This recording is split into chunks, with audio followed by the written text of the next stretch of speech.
Chopinho, Léo aí, de boas. Ah, mas tô devagar aqui. Comecei a ver aquela hora que eu falei mesmo, mas tô, já acho que na terceira. Tá devagar. Você já foi melhor nisso. Já é a idade, cara. Tá. Vamos nessa? Nossa.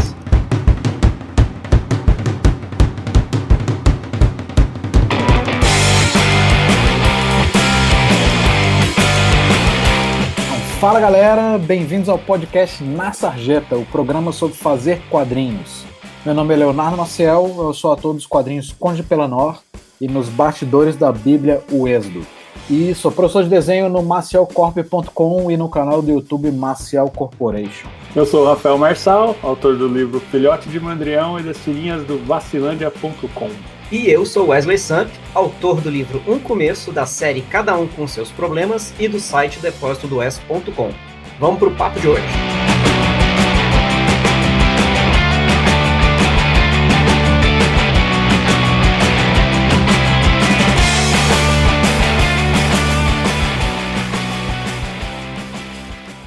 E qual que é o papo de hoje? Qual que é o papo de hoje? Escolhido, Marcelo, você que manda bala. Produzir com qualidade ou com regularidade? O que vocês acham? então, Resposta curta, mal criada ou resposta longa? Beleza, é rápido, mas não é assim. Tipo, à primeira vista eu diria que com qualidade é mais importante, né? Tipo, é óbvio, né? Eu acho que quadrinista, principalmente quem faz tirinha, tem uma tendência a sempre querer focar na rapidez, assim. Tipo, eu digo isso por conta própria, né? Porque eu fazia tirinha. E não é só nas minhas, eu vejo na da geral, assim, a gente normalmente foca num negócio de tipo de a ideia da piada é mais importante. Então tive a ideia da piada, na hora de sentar pra fazer mesmo é muito copiar e colar, ou mesmo quando não tá copiando e colando, é num esquema de pensar, tipo, como é que eu vou representar isso da maneira mais fácil, né? Então é só os bonequinhos sempre desenhar todo mundo da cintura pra cima. Mesmo que a cena às vezes peça outra coisa, eu não vou fazer nada diferente disso.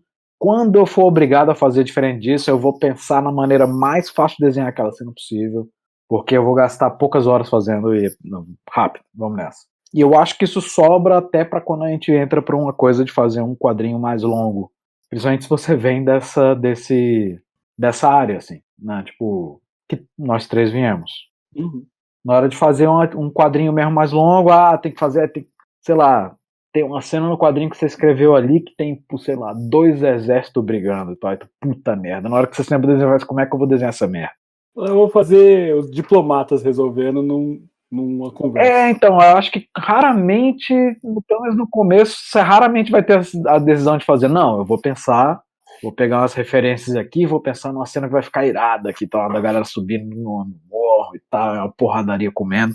Não, quase sempre a gente entra numa onda de pensar na maneira mais fácil de fazer. Se só botar uns caras aqui, ficam as cabecinhas de fundo e tal, né? Uhum. Mas aí fica um negócio que fica ruim. Eu digo assim, por hoje em dia, eu tanto faz, se eu for fazer um quadrinho ou se eu fosse voltar a fazer tirinha, eu sempre pensaria focar na qualidade, mesmo porque eu acho que, por experiência, assim, por tá mais anos fazendo isso e tá mais anos desenhando, etc., hoje em dia eu desenho muito mais rápido. Então, mesmo eu tentando focar num tempo, tentar fazer uma coisa pensando mais na composição e etc., que toma um pouco mais de tempo, eu provavelmente vou tomar o mesmo tempo que me tomaria no começo da minha carreira para fazer a coisa da maneira mais fácil. Mas, dito isso, eu sei que estou monopolizando a conversa, mas, dito isso, tem uma inversão aí, né? Tipo, de que a velocidade compensa, porque você focar demais na qualidade pode virar a melhor desculpa do mundo para procrastinação, né? Tipo, pra não produzir nada, né?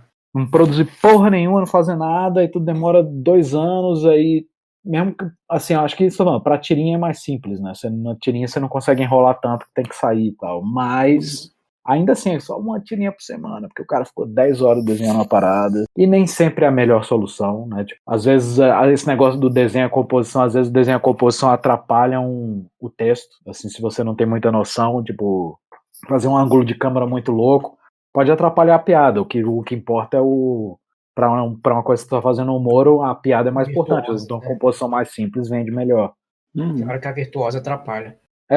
Aí claro que você tem que ter esse mínimo de noção. Mas, também voltando pro lado da qualidade, se você for pegar, eu acho que uma coisa que a gente explora muito pouco para quem faz tirinha, quem faz humor, é explorar a ideia de que o humor também pode ser físico. Beleza, sua piada tá principalmente no texto, mas o jeito que você desenha podia ser engraçado, né? Você podia entrar numa onda mais que nem Looney Tunes e tal, que tipo a posição corporal que o personagem está fazendo pode contribuir para esse humor, que é uma coisa que o Harvey Kurtzman, que é o cara que inventou a média e tal, porra, que ele era gênio nisso. Tipo, o desenho dele era engraçadíssimo, tipo, dessa geração da média como um todo, ou do Aragonese e tal. O texto pode ser engraçado, mas, cara, se você botasse outra pessoa para desenhar aquilo, não seria um terço do engraçado. Uma coisa complementa a outra, né? Mas eu acho que, cara, ninguém, assim, tipo, 90% dos quadrinistas, dos caras que fazem tirinha, não exploram essa parada de que o desenho poderia ser engraçado. É copiar e colar, textinho, se o texto não vender, foda-se. Eu acho que é muito mais fácil você produzir texto. Assim, quando você tá pensando, criando, você pensa no texto, você pensa na piada e tal, aí você fica nessa de produzir várias ideias ali, é sempre calcado no texto. Aí na hora que você vai pro desenho, parece que aquilo ali tá te empatando. E aí você tem que resolver aquilo rápido, aí você vai pra solução mais rápida, assim. Acho que é isso que pega. Mas se a gente for pensar que você faz um negócio com qualidade, sempre buscando qualidade, acaba sendo que você faz uma vez só, bem feito. Você fica caçando um jeito de fazer rápido para produzir muita tirinha ruim, você vai ter que trabalhar muito mais nessas tirinhas ruins até você conseguir ter algum resultado, fazer uma tirinha boa, ter um livro, uma coletânea para um livro, algo assim. Então, acaba sendo mais rápido, mais curto o caminho para sua carreira, pensando assim em produção, pensar num trabalho com qualidade, né? E é aquilo que você falou, conforme você vai praticando desenho e praticando composição, hoje é o que eu mais perco tempo na minha tirinha e nas páginas que eu fiz do filhote e tal, é na parte de composição, na parte de rascunho, que é a parte que eu não tô finalizando nada, tô só com rascunhão e eu apago, não me apego a nada, falo, não, tá errado, faço de novo e tal, e você vai perdendo tempo nisso até você achar uma solução legal. E pra tirinha também. E conforme você vai praticando e melhorando, é coisa da profissão, você vai evoluindo, e você vai desenhando mais rápido. Você tem que passar por essa etapa aí. Mas se você sempre for no esquema mais preguiçoso, você sempre vai desenhar devagar. Aquela história, quando a gente fala dessa comparação aí de qualidade versus velocidade, é óbvio que não é que uma coisa elimine a outra, né? A gente vai sempre trabalhar com prazo, enfim, uma coisa assim. É mais a questão de onde é que você vai pesar a mão. E é que nem o Léo comentou, né? É muito fácil você cair na armadilha de agilizar o seu trabalho ao máximo. Principalmente a parte do desenho, que é também, como o Léo falou, que é uma parte que você pode explorar, às vezes, para melhorar uma piada. Ou até porque, às vezes, a piada tá toda no grafismo, né? Às vezes, o roteiro é só desculpa por uma piada gráfica. E, então, focar muito no lance da velocidade, além de poder trabalhar contra a tira, por exemplo, que está sendo o trabalho específico que você está fazendo, ainda trabalha muito contra o crescimento profissional, né, do artista, assim. Tem isso também, né? Tem, porque assim, pegando como exemplo pessoal, se você for pegar meus primeiros anos ali de trampo com as tiras dos levados, nos primeiros anos você vai ver muito pouca evolução no traço, porque o foco era publicar 5 tiras por semana, então o foco era, eu tenho que entregar uma tira de qualquer jeito. Então, comia Ctrl+C, Ctrl+V solto, e isso porque no começo eu fazia desenhava no papel para escanear, e já fazia no Mandrake, assim, já desenhava um quadro, já imaginando, mais Mandrake ainda, né, que pegava, jogava no computador depois, copiava, às vezes desenhava só um bracinho, assim, para recortar esse braço do primeiro desenho para colar depois e parecia que estava mexendo o braço. Folha cheio de pedacinho de coisa. Isso, era quase a bricolagem que eu fazia. E me imitou pra caramba, assim, eu passei muito tempo me sentindo muito preso no meu traço, né? Só depois, quando eu me permiti fazer menos tira por semana, para justamente ter mais tempo para pensar, tira e tal, foi quando aos poucos eu comecei a perceber alguma evolução. Até para ter tempo também de estudar e tudo mais, que é uma coisa que a gente precisa fazer em algum momento para dar uma melhorada. Até é importante você dar peso para você tentar se esforçar para fazer o seu melhor trabalho dentro do possível e tal, até porque isso vai te naturalmente vai te fazer com que você produza coisas mais rápido do que você produzia um tempo antes, pela prática, com mais qualidade. Então, você se esforçar ao longo do tempo em tentar fazer um trabalho com mais qualidade vai fazer você, lá na frente, entregar um trabalho com mais qualidade, também ganhando na velocidade. Né? Tem esse ponto também. Então, a prática vai fazer a gente ficar mais rápido, né? sim. Então, capricha, faz bonitinho, busca qualidade, que com o tempo você vai ficando mais rápido. Não, e outra coisa, acho que é importante falar também, assim, só parênteses, quando a gente fala em qualidade, a gente não está falando que ao longo do tempo o teu trabalho, o teu traço vai ficando cada vez mais rebuscado, vai colocando cada vez mais elemento no desenho. Não, às vezes ao contrário, você consegue até simplificar teu traço com o tempo, mas no sentido de que você está conseguindo traduzir em menos traços, expressividade e tudo mais. Você tem vários artistas que ao longo do tempo foram tendo um traço que foi até se simplificando, se tornando... Não, está certo. Eu acho que, na verdade, não é alguns Laerte, artistas, por exemplo. Laerte é um cara que... Quer dizer, era um cara? Laerte. Laerte, que o Laerte lá atrás era um cara que já tinha um traço maneiro. Hoje você vê que ela tem um traço bem mais simples se for comparar com alguns anos atrás, mas ao mesmo tempo ganhou numa expressividade que até não tinha antes. Uhum. Cara, mas não, aí você falou da simplificação do traço. Eu não ia nem falar sobre isso não, mas já que você puxou, eu acho que não são alguns artistas não, eu acho que é 100%. Eu acho que todo artista ao longo da vida, eu acho que aprender a desenhar e aprender a simplificar ao longo do tempo. Não importa teu estilo, assim, claro, você pegar um estilo de uma pessoa que é mais cartunista, que nem a gente, sei lá, é mais óbvio isso, para quem é leigo e tá olhando. Né? Se olhar e você tá usando menos traço e tal. Mas mesmo para um cara que tem um traço ultra realista e etc., eu ainda acho que ir aprender a desenhar, o cara vai... Isso mesmo, sei lá, um Frank Lloyd Wright, que é arquiteto, não. Ou, sei lá, um Leyendecker, um desses ilustradores super clássicos, super realistas e tal. Se você for pegar a obra dele, você vê que no final da carreira ele começa a representar uma mesma coisa com muito menos traços, ou quando é um pintor, com muito menos mancha de tinta, etc. Eu acho que sempre é uma simplificação. É tipo uma curva de aprendizado, né? É como se ao longo do tempo você fosse acumulando conhecimento, acumulando técnica que você vai colocando no teu trabalho, e chega um momento em que você consegue ir limpando, né? Ficando só com o essencial para o que você precisa. Acho que quando você entra uma fase do aprendizado quando você começa a tentar representar a realidade e fazer aquele estudo de...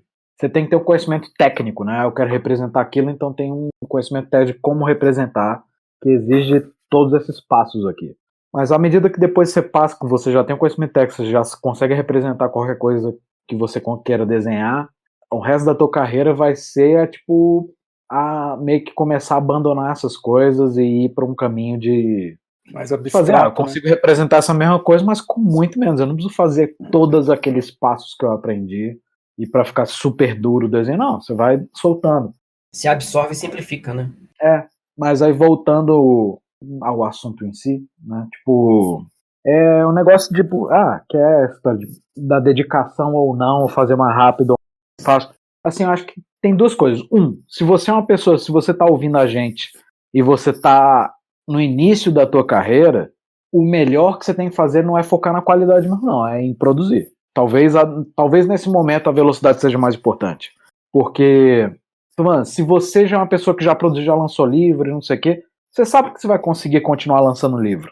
Então, mesmo que você não pare, eu vou focar mais na qualidade, então em vez de lançar 2 livros esse ano, eu vou demorar 2 anos fazendo. Beleza, você sabe o que você vai fazer, você já fez antes. Mas se você nunca produziu nada, você nunca fez um trabalho grande, o máximo que você fez foi uma tirinha, uma história de uma página. Cara, se tu tá nessa fase, tá começando, é mais importante produzir. Então a quantidade nesse momento eu acho que é mais importante que a qualidade, você tá soltando ali, não usar a desculpa de não tá bom o suficiente para procrastinar. Mas dito isso, entrando de novo indo para quem tem mais experiência e tal, né? Tipo, na nossa fase, tá? Na nossa fase é o mais para frente. Cara, eu acho que o mercado brasileiro ele é muito mais próximo do mercado de quadrinhos franco-belga do que é do mercado americano ou do japonês, e mesmo assim, eu acho que assim, o que a gente tem mais contato aqui de quadrinhos aqui no Brasil é o mercado americano, tem um pouco do formato italiano e tal, mas que é esse de quadrinho mensal, assim, isso aqui. E que é um formato que não tem nada a ver com como o nosso quadrinho funciona, que a gente, todo mundo aqui, mesmo descontando se tá tendo coronavírus ou não, nosso mercado é completamente focado em lançar um quadrinho por ano na CCXP e tal, aí você vai ficar um ano vendendo aquilo, não sei o que. Que é o formato do franco-belga. O mercado franco-belga sempre foi de soltar um quadrinho só por ano. E olhe lá, né? Então eu acho que é muito mais são a gente focar em como é a produção do mercado franco-belga, que se assemelha muito mais a isso, ao do quadrinista independente, que é um mercado muito mais focado na qualidade do que na velocidade. Se você pegar qualquer álbum desses franceses, eles são totalmente focados em qualidade só em vez de velocidade. Você pega até um Asterix e tal.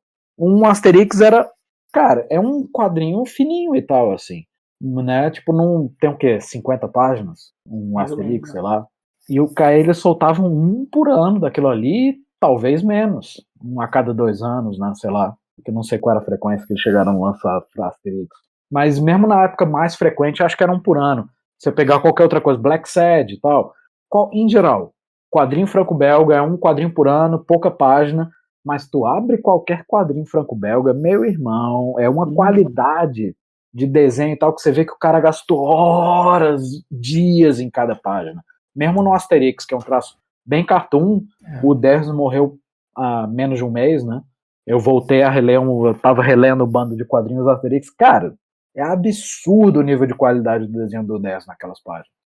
Tem muito detalhe, e tem muita coisa de traço de animador mesmo, de squash and stretch, expressão física, etc. E uns cenários absurdos e tal. E um monte de quadro por página, assim, mas 50 páginas. Mas, putz, você vê que o cara gastou um ano fazendo. A gente tem esse caminho bem parecido. A gente tem, na verdade, essa característica bem parecida, assim, né? Que nem você comentou. Mas eu acho que a gente tem caminhos diferentes aí que talvez sejam relevantes, assim, pra gente considerar. Me corrija se eu estiver falando merda aqui, ô Léo, você conhece mais. Pode deixar. Mas assim, deixa eu já tô avisando. Fica tranquilo que eu vou falar. Não, já começou, né? Já começou falando merda, né? Não, mas assim, é que o mercado europeu tem um lance de que o cara ele tem uma remuneração, a editora já fechou um contrato com ele. Acho que já teve isso, mas hoje em dia não é mais. Hoje talvez menos, Que a comparação que eu ia fazer era essa, que talvez lá o quadrinista, ele tem uma certa tranquilidade, né, entre aspas, assim, para produzir o trampo dele, questões econômicas e tal. E aqui no Brasil a gente tem essa dificuldade maior de produzir, talvez por 2 motivos. Primeiro, que hoje não tem mais mercado de quadrinho mensal no Brasil, praticamente. Não existe. Nunca teve. Teve alguma coisa na década de 80 ali, né? Mas não para quadrinista nacional. Não, tinha aqueles quadrinhos nacionais, tinha alguma coisa. Hoje nem isso, que eu quero dizer é que hoje nem tem. Hoje nem isso. É basicamente quadrinho independente. Hoje é quadrinho independente. O cara que produz quadrinho no Brasil hoje é independente. E é um cara que também está dividindo as atividades dele de quadrinho, geralmente com alguma outra coisa. O cara não está fazendo só isso. Então, em parte, ele também demora muito para produzir o quadrinho dele, não necessariamente porque ele está full time ali fazendo uma parada que está exigindo o máximo dele, porque ele quer dar o melhor. Às vezes é porque ele não tem tempo para produzir esse quadrinho e tem que dilatar isso num prazo maior, né? Que aí acaba caindo talvez nesse mesmo paradoxo de, mesmo para conseguir fazer talvez um quadrinho por ano, ele ainda tem que cair nesse, mas para eu fazer um por ano, para eu conseguir ter alguma coisa nova para levar para os eventos, eu tenho que dar uma acelerada, porque senão não vou conseguir lançar um por ano, pode demorar 2 anos, pode demorar 3 anos. E aí a gente cai na mesma, mesmo sendo uma parada que demora para ficar pronta, mas ainda pelo pouco tempo disponível, exige da pessoa Não, eu concordo. Tipo, o que você tá falando beleza, mercado franco-belga, um cara, tipo, guarnido do Black Sad, ele faz só um quadrinho por ano, é pouca página, também são 50 páginas. Uma puta página. Mas é uma puta página. Você vê que ele gastou uma semana em cada página. Exatamente. Né? E que um autor brasileiro não teria esse tempo porque ele não tem esse salário, né? E então ele jamais conseguiria produzir algo naquela qualidade em um ano. Porque ele está dividindo o tempo dele com Se ele tiver um outro emprego com outro emprego, se ele, mesmo que ele seja freelancer, ele trabalha para ganhar dinheiro. Isso, é. Sim, mas um cara, tá, eu tô falando de um cara no nível do Guarnido, que desenha naquele nível, que o bicho é foda, né? Ele é brasileiro, ele tá aqui me vendo no mercado, ver a realidade do nosso mercado. Cara, tá, beleza, ele não conseguiu lançar aquele livro naquele ano. Por que um cara naquele nível é obrigado a lançar aquilo em um ano? Ele não vai conseguir produzir em um ano, faz em 2, cara. Tipo, eu não entendo esse raciocínio de que eu tenho que lançar até o fim do ano. Léo, eu acho que aí o que entra é que a gente, você falou assim, quando você tá no começo, você foca em produtividade pra, né? Porque senão você procrastina, não faz nada. Não aprende também, né? Porque você não tá produzindo. Isso. Aí eu acho que essa coisa da gente ficar pilhado, eu tenho que fazer o livro para lançar e que não sei o que, CCXP, tem que fazer em um ano. Não importa o que eu quero, eu tenho que fazer um ano. Eu acho que é pela aquela mentalidade de falar assim, eu ainda tô começando nessa coisa de lançar quadrinho, então eu tenho que lançar todo ano para, sei lá, 2, 3 títulos legais aqui, ter meu nome, aí eu posso fazer mais devagar. Acho errado, mas tipo, eu acho que é isso que passa na cabeça, assim, é meio que pensamento coletivo. Vem aquela pressão quando começa a inscrição de um evento novo e tal, fala, eu tenho que levar alguma coisa. Sim. Acho que todo mundo aqui já passou por isso, assim, eu não tenho o quadrinho pronto ainda, não fechei a história e tal, mas tem inscrição, eu vou falar que eu vou lançar alguma coisa. E aí você tem uma história mais ou menos começada, você fala que vai lançar ela e começa a correr com ela. E aí na hora que vê, você tá trabalhando, correndo numa página que você nem pensou direito no roteiro, nem resolveu legal na layout, composição e tal. Não tem como ficar bom.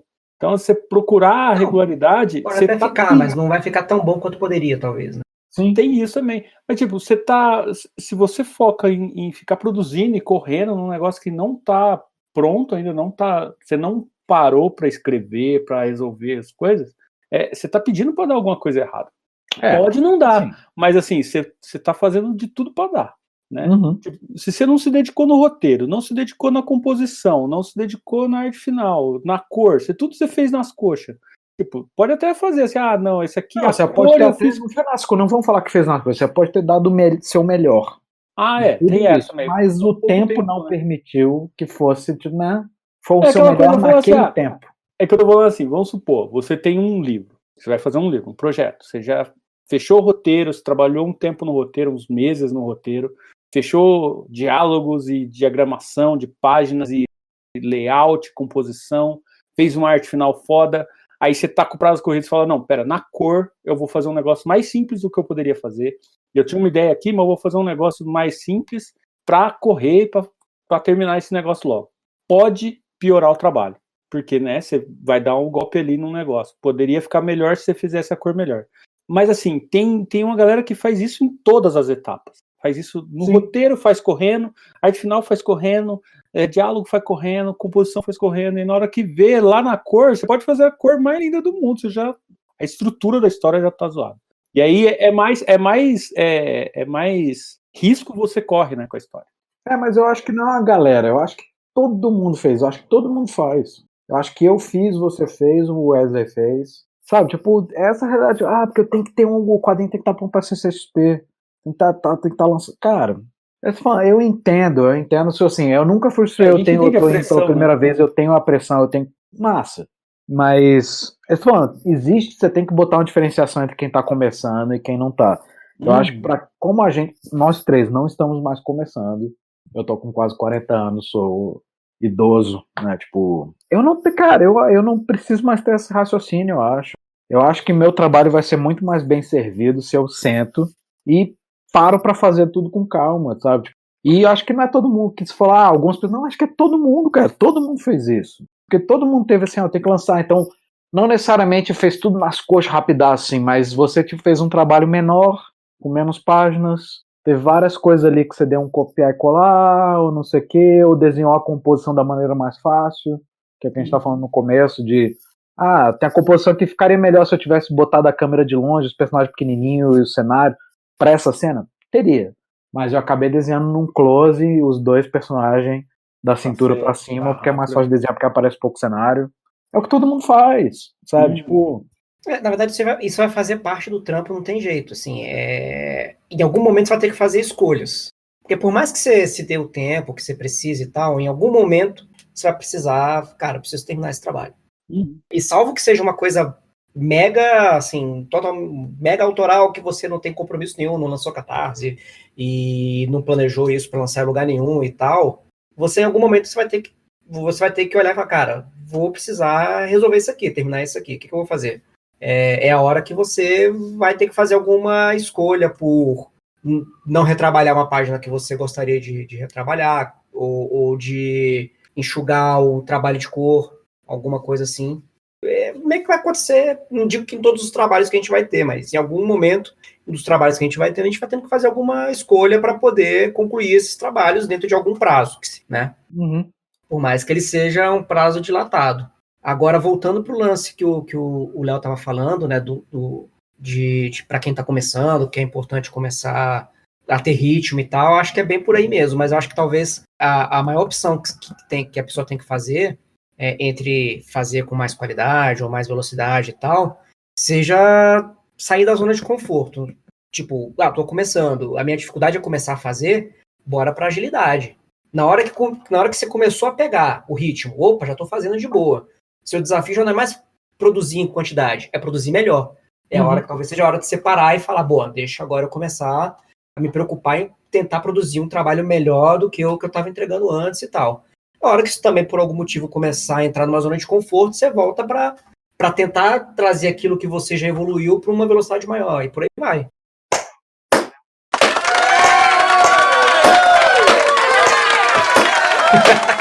Porra, mandou um aí.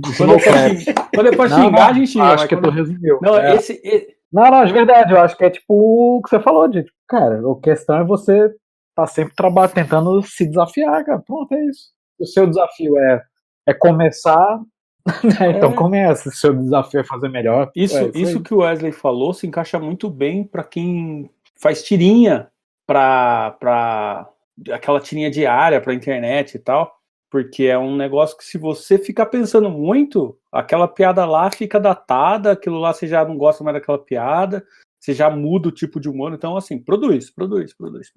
E aí conforme você pega uma regularidade, aí você vai para os desafios maiores, de pensar em composição melhor, gestual, expressão, as coisas. Só resumindo, tipo, que eu acho que o Wesley matou aí o assunto. Mas só uma coisa, que eu acho que também tem o seguinte, essa ideia de, eu tenho que lançar uma parada no fim do ano. Eu acho que isso vem muito também do raciocínio de que você passa o ano inteiro produzindo sem ninguém ver nada, então no final do ano você chega com um produto, né? Cara, aí volta naquele esquema do webcomic, eu acho, pra mim. Tipo, se você tem a sua produção final não precisa necessariamente ser o livro. Pode ser a parada que você está produzindo, você está postando na web, sabe? Tipo, eu tô para começar um projeto grande agora, que não vai ficar pronto em um ano, não vai ficar pronto até o fim do ano.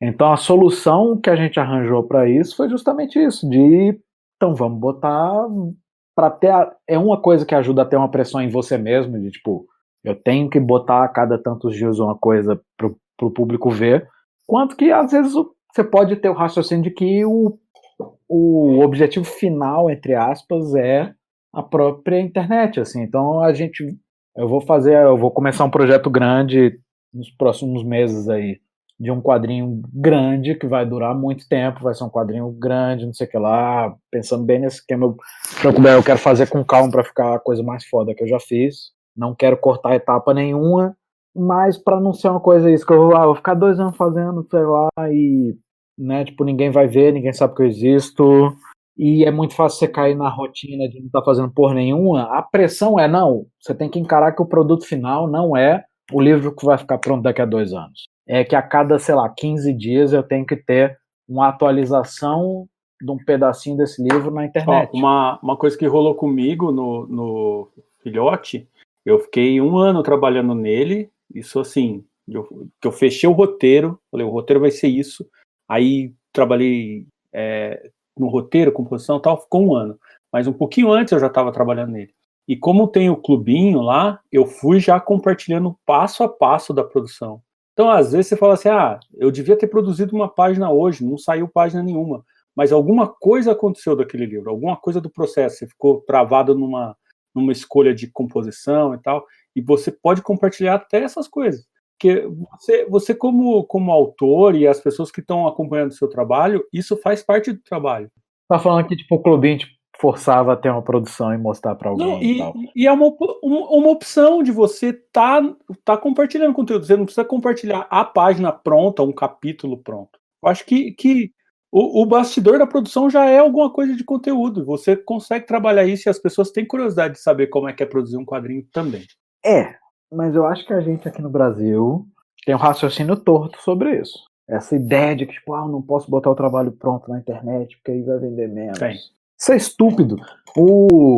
Eu sou completamente a favor. Eu acho que, tipo, tanto o teu livro quanto do Wesley, tá um começo, dos Pinguins e tal. Cara, por que essas porra não foram webcomic antes, cara? Sabe, tipo, tem que ser. E eu tô falando porque eu fiz isso também. Tipo, por que o Exo não saiu como webcomic antes de sair? Antes de ser publicado? Sabe, tipo, não faz nenhum sentido. Assim, no caso do Exo eu não tinha muito controle. Mas pra mim sempre foi isso. Tipo, bota na internet. Às vezes você consegue até engariar mais público. Sabe, você vai criar público, você vai criar essa pressão que você tá falando, tipo, de as pessoas estão vendo, então eu tenho que produzir, vamos nessa.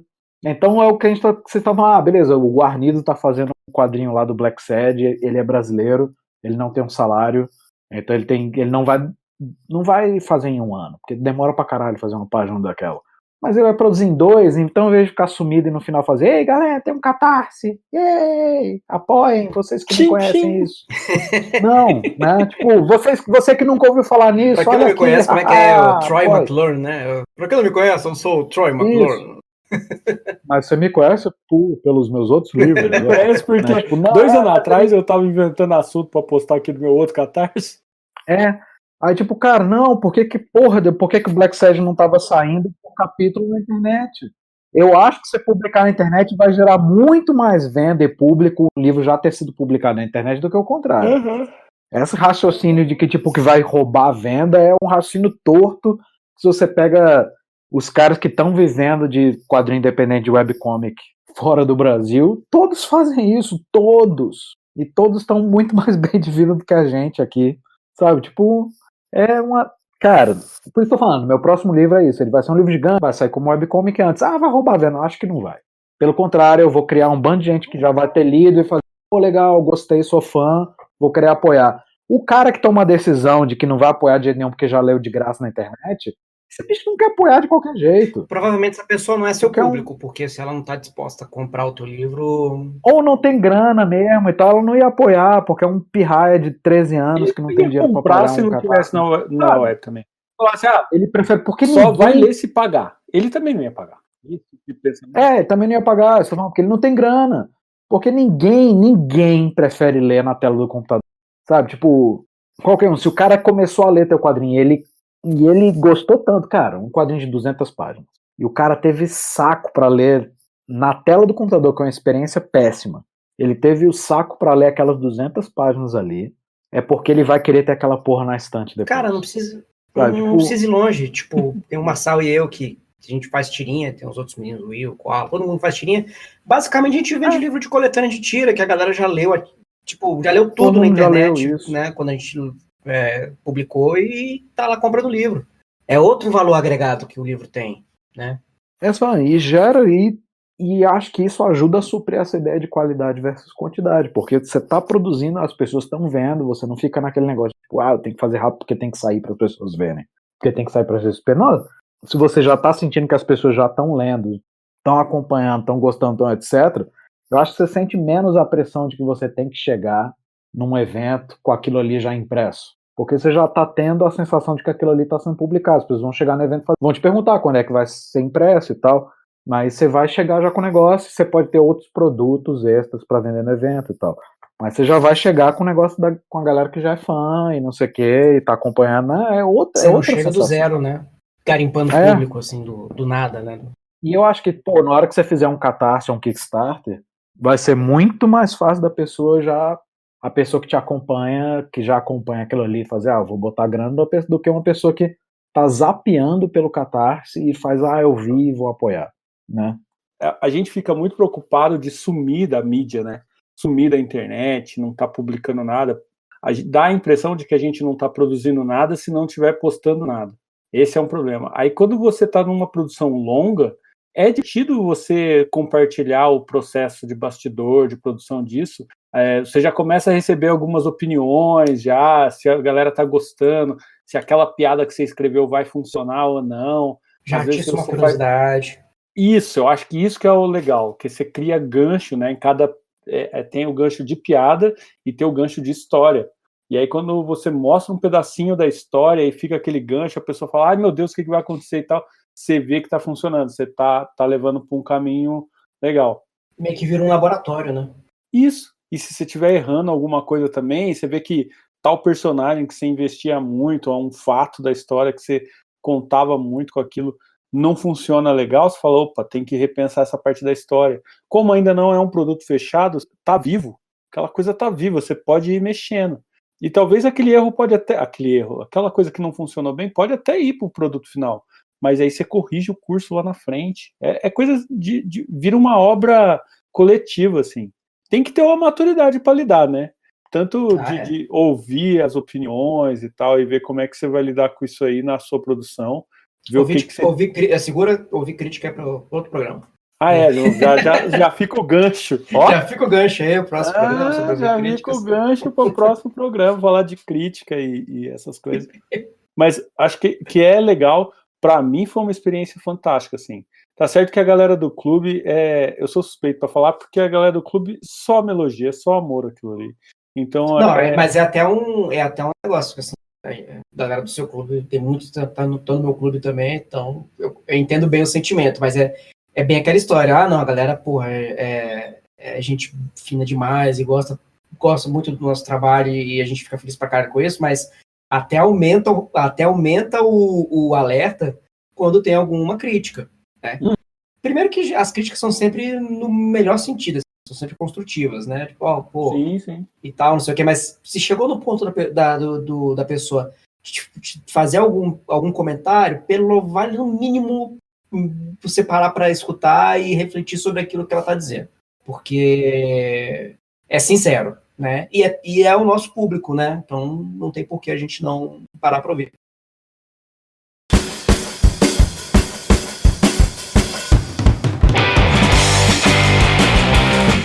E é isso, obrigado por ouvir mais um Na Sarjeta, o programa sobre fazer quadrinhos. Apresentado por ele, Leonardo Maciel, autor dos quadrinhos Contos de Pelanor e nos bastidores da Bíblia, o Êxodo. Além disso, ele é professor no macielcorp.com e no canal do YouTube Maciel Corporation. Também apresentado por Rafael Marçal, autor do Filhote de Mandrião e das tirinhas do Vacilândia.com. E também tivemos o Wesley Samp, autor do livro Um Começo, da série Cada Um com Seus Problemas e do site depósitodoes.com. Tem dúvidas? Quer fazer perguntas?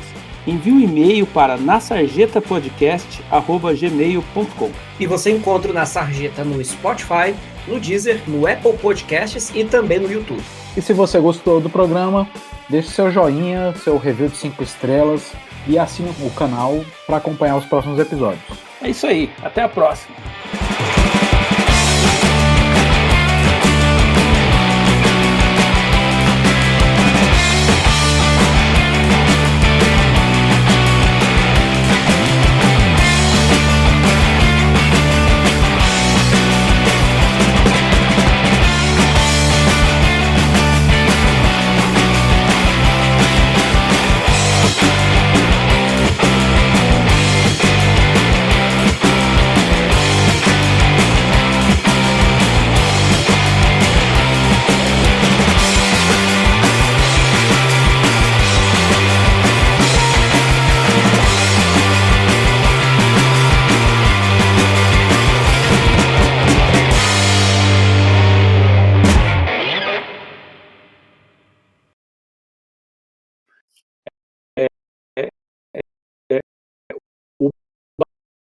Bastidor da produção também é conteúdo, pensando em internet. Então acho que vale a pena você ter uma produção longa e compartilhar o tipo um Robocop Gago. Mano.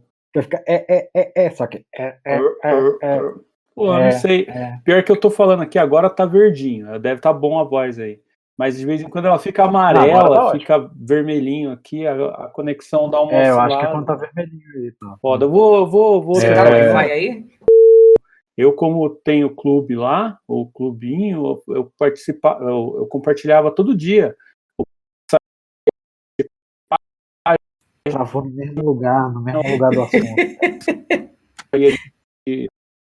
Cunho de Eu acho que é o. Eu acho que é o assunto. Constituição, todas as etapas. Como Aí ficou vermelho de novo. É o assunto. Eles não é o assunto, mano. estão Você começa a falar do clubinho na internet, falar cara. do clubinho nem do vai meu divulgar- livro. Beleza. Cara, ficou. Clubinho. Não, foi no mesmo lugar. Você começou o assunto, o mesmo assunto. Perfeito. Aí quando você for falar, aí o clubinho eu tenho que publicar todo dia lá e. Não quero falar mais do clubinho, né? Foda-se o clubinho. Ah, merda. Quero falar também. Quero que vocês morram, ficar produzindo gibi longo aí e não compartilha nada. E no final do ano ninguém vai ler essas bostas que vocês estão produzindo também. Põe isso aí no programa. Ela conhece a marca, o personagem, ela já viu antes. Marçal, desliga teu vídeo, cara. Será que é o. Será que é o vídeo? É, vou. Não, atrapalha, né? É isso aí. Eu vou ajudar. Acho que é o vídeo. Melhorou? Vou falar do meu Melhorou. clubinho então agora.